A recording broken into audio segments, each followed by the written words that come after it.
My name is Jason Keeler. And I'm Brittany Liermann, and we're here to talk to you about our research.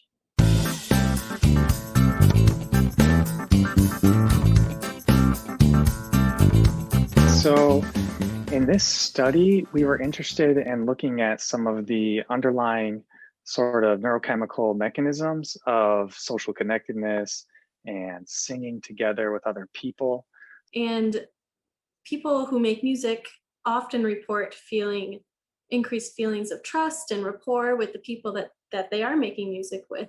And things like trust and rapport are not always easily quantifiable, which led us to this merging of the neurochemical side of bonding and this flow state that can also facilitate trust and rapport amongst group members.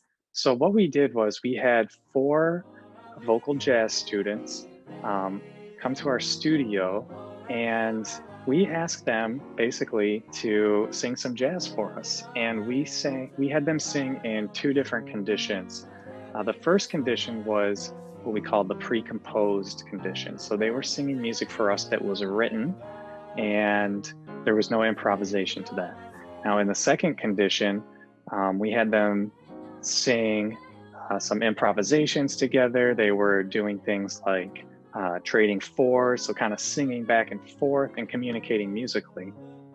And specifically what we were interested in looking at was, did their levels of what's called oxytocin change? Did their levels of adrenocorticotropic hormone, or ACTH, change? And both of those are important things when you're looking at social bonding, social connectedness.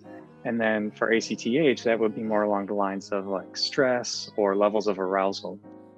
In between the 2 conditions, they also completed the flow state scale. The flow state scale was comprised of statements, and the participants rated how much they felt that was true for them. So flow state is a psychological experience. It's really sometimes referred to as an optimal experience. And my preferred, the way that really resonates with me, it's described as being efficient yet effortless. So you'll hear athletes talk about being in the zone, and same thing with musicians. So the results for this study were interesting, but not too surprising for us. We found a meaningful difference in the level of oxytocin in the participants after improvising together. We didn't find a meaningful difference for participants singing in the pre-composed condition as far as oxytocin goes. As far as their levels of ACTH, they were drastically lower in the pre-composed singing condition and relatively the same in the improvised. I thought that the improvised singing would induce a more intense flow state for the singers.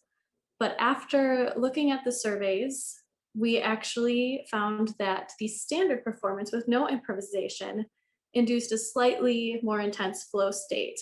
And it wasn't by much. And again, this was a feasibility study, so we didn't run statistical analysis. We only had 4 participants, but it was a surprise nonetheless. So within healthcare, we treat deficits, we treat symptoms, but it's also important to promote positive psychological states. So if you think about in your music therapy practice, when you're improvising with a patient or a client, there might be higher levels of social connectedness happening.